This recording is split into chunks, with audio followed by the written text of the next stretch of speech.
queuing up, we have in the bottom up top right corner, we have none other than E-Beast playing with the green Protoss probes.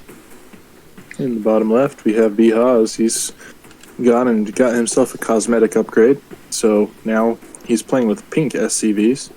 Looking mighty fly. You know, some people might take issue with what you just said. I mean, it kind of looks pink, but it might be purple. Hard to say. It might be. I mean, I've never been one of those color-savvy people where, you know, I actually know what a color is when I look at it, so it could very well be purple. Yes, indeed. It's like a lavender. That's what it is. It's lavender, Garrett. It probably is lavender. Oh my gosh, Brandon has... B-Haz has turned into the freaking doTERRA lady, but playing Starcraft. Pretty much. We've got ourselves B-Haz looking to... Oh my word, is he looking to take a sneaky expansion here? The sneaky third! He's like, no one will ever suspect it. The sneaky fifth! Yeah, he's just looking for a place to build that next command center. Kind of out of the way. I think he may have been inspired by some Group A games. I believe Makinator is a big fan of placing his bases at random spots on the map. Indeed, that is what he enjoys to do. Okay, back on the Protoss side of the map, E-Beast's gateway finishes up, and a Cybercore comes up for E-Beast. A proper build. A proper build. Poorly executed, but a proper build nonetheless. I'd like At least I think it is. point out that E-Beast is on the esports team of Snow 1. Right there. Oh, yes. Beautiful. Very, very renowned esports team. With nobody of consequence besides E-Beast. Well, there are exactly 3 members in the clan, I believe. So, big clan. They're very, very big clan. Very high-ranking players. But I mean, look at that symbol though. That's sexy. Oh, I know, right? Sexy. It's looking symbol. good. Okay, Warp Gate actually starts up at a time when it should probably usually start up. Oh, dude. And B-Haz has pulled a quick one on you. This is not an expansion. This is building the Cold War wall. it really is. Honestly, this isn't a bad thing. These are really useful, especially if you're playing against, you know, Terrans who are going to drop medevacs on you at random spots. These random supply depots are not bad. They're not bad because they give you vision on the map. Do I think they're the best idea ever? Probably not, but they're not a terrible idea either. No, I agree, especially... Well, even with playing against a Protoss having Zealot run-bys, this is a good angle to come in through to get to like your third or fourth base. So that's really not a terrible idea. The only problem comes is when they do come, they'll go, hey, wait a second. There's a bunch of supply depots here. And then you're out however many supply depots you just built there. That's true. Although in defense of B-Haz, I don't think he's ever going to run out of supply depots. He's got 71 supply worth of depots at this point, so he's saving up for the future. He's got 3 Marines out, so he's got 4 army supply compared to the 6 of E-Beast. There's a random chat fragment from E-Beast sending a message to someone else that was not present, but sent it to everyone. One of those awkward moments. Awkward. Okay, at this moment, E-Beast has a Robo Bay and a Stargate coming up. Probably looking to plant down his fleet beacon here fairly quickly as well. Oh, you're doing the same. The E-Beast is doing the same thing that freaking Flatch was doing. I'm pretty sure my goal is to get every building in the game, this game, so... Well, it wasn't my explicit goal, but I thought it would be fun. Looks like we've got an Immortal coming.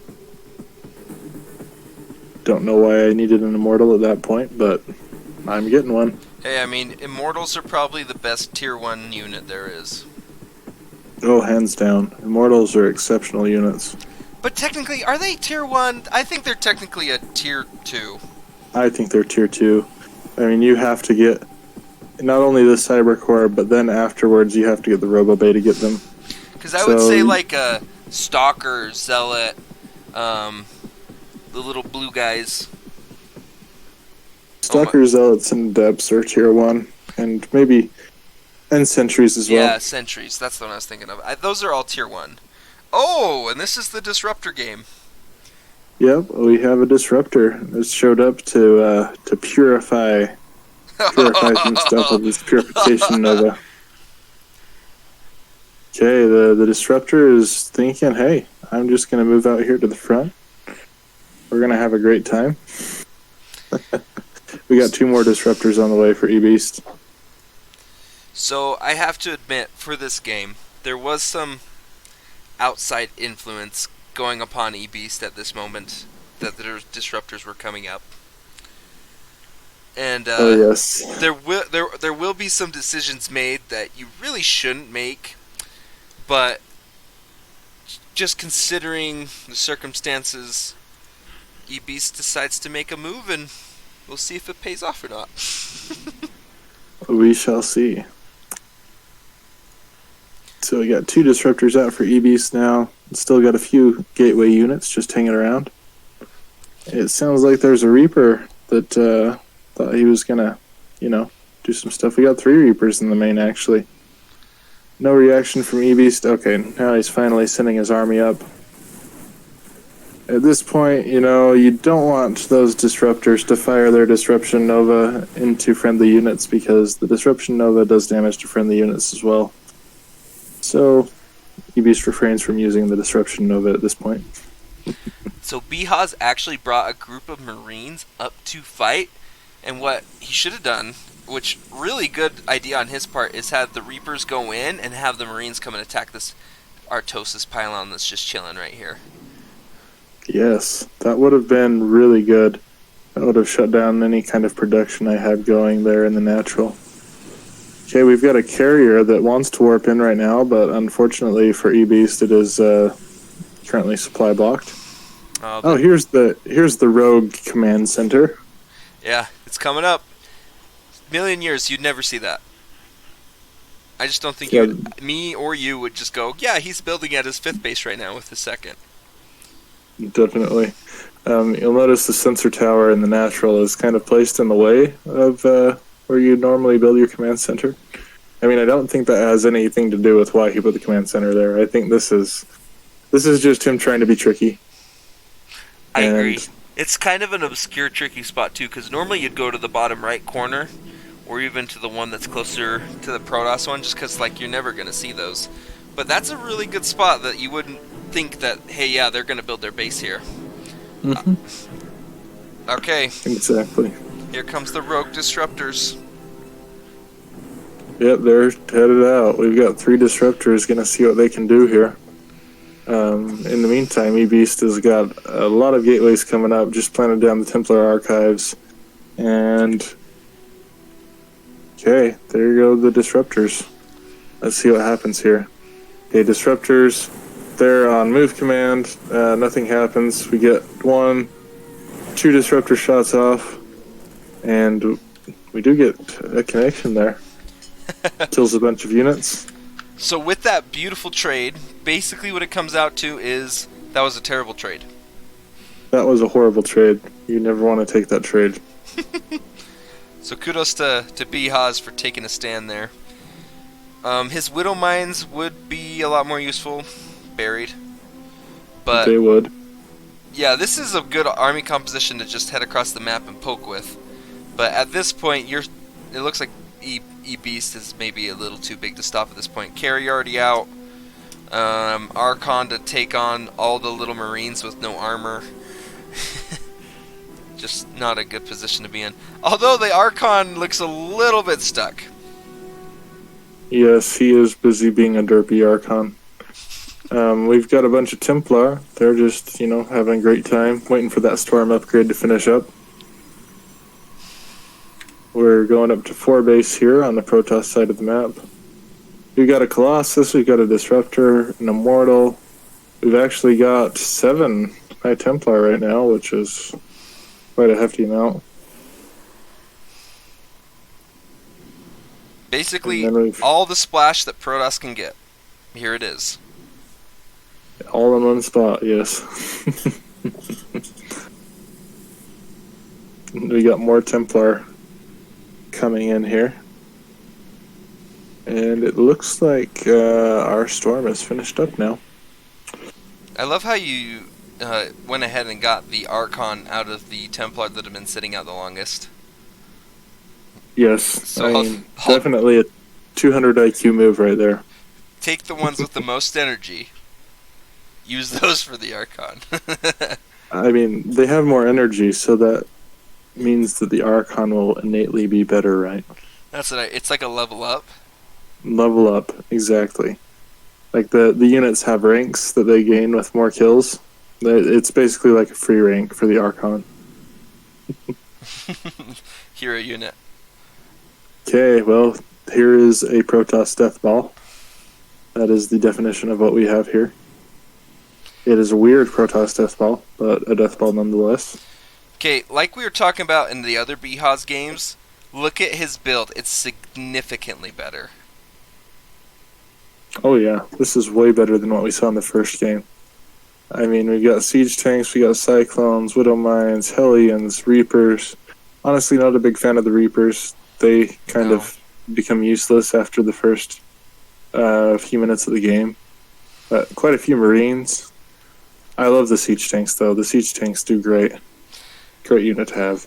Look, your carriers accidentally found a base. They did. I actually had no intention of finding that base. What I was trying to do is just, attack, move in from the top, and take his main base from 3 different angles. I have the Tempest there on the side, and then that's going to draw his army away, and now that opens the front door for my units here, which are all just, marching in. Get a Disruption Nova. Gets the old Cyclone there for free. And here it comes. Here come the storms, everybody. And this is why Reapers really suck. Oh. And there it is. LOL. That's so hot. Steamy. Yes. Those storms, they were very juicy storms. And with that, that's game 1 of this series. Immaculate. I'd like to point out, Bihaz, 3 games into it, has improved, probably 30% every game. He really has, just keeps incrementally getting better as he goes on. Hands down. Very, very much improved. Okay, well, let's head on to the next game in this series. Once again, we have E-Beast versus Bihaz. This time it's on the map. Submarine LE. Ooh, the shortest map. It is the shortest map. And I think we're going to see that come into play in this game, if I recall correctly. As a Protoss player in this tournament, I'm not proud of it, but I did resort to some filthy builds. This is a very filthy build that I do in this game. So, Brandon, wherever you are, I'm sorry. This was terrible. I should never have done this to you. Starting in the upper left corner, we have none other than the dirty E-Beast with the green Protoss probes. Yes. And down in the bottom right, we have with the lavender SCVs. I believe we decided they were lavender. Yeah. We have Bihaz. I'm going to clip in lavender at this moment because it's kind of unimportant that I do so. And we'll put it up against it just to see if it's true or not. That is a good thing. I think we definitely need to be clear about that. Alright, so the forge goes down, and here go 2 SCVs two probes across the map. We know exactly what's going to happen here. This is a filthy cannon rush. Oh, Dirty Joe. And, unfortunately for Bihaz, he's probably not going to scout this, and he's not going to find out that this has happened until it's too late. Well, for somebody who's probably never seen a cannon rush, or had one done against him, you're probably right. Okay, and there's the first pylon. Try and get it in that little spot there. Get a pylon on the high ground. He does send an SCV to chase, which that's a really good idea, actually. For those But for those of you watching, cannon rushing a Terran is dumb. This is why. There's only one race that has their buildings with the capability of flying, and that happens to be the race that Behaz is playing. So as soon as he saw this, he has two options. Attack with all of his SCVs, which he will now attempt, or fly and run away, because cannons can't move. you'll notice here the probe is kind of sheltered there. It's been walled off. Gonna wall itself in again. Okay. The probe just keeps on doing its thing here. We've got a gateway coming up. We got another pylon building. This is just absolute filth on the part of Epic Beast.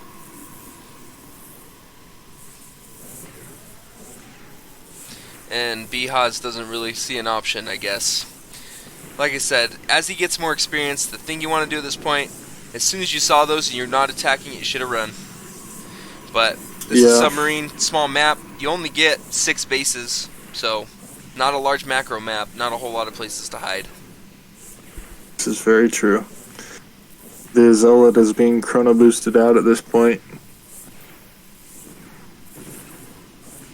And now he's going to have a Zealot to deal with. Yeah, once that Zealot comes out, that's going to add a lot more pressure. And things are just not going to go very well here. Yep. Yeah, once that command center starts on fire, it's too late. Not going to be able to get it repaired. It's going to blow up. And that's game. Yeah, pretty much. I mean, he has minerals if he could get that SCV out of there somehow, but that's not happening. Smoked. Oh, Yep. man. Man, just watching that game, I'm going to go need to take a tub, take a shower. Yep, I think I had to go repent after that game. Well, that was the losers bracket match, so Behaz unfortunately loses and gets out of the tournament. Some would say too early, and I would have to agree.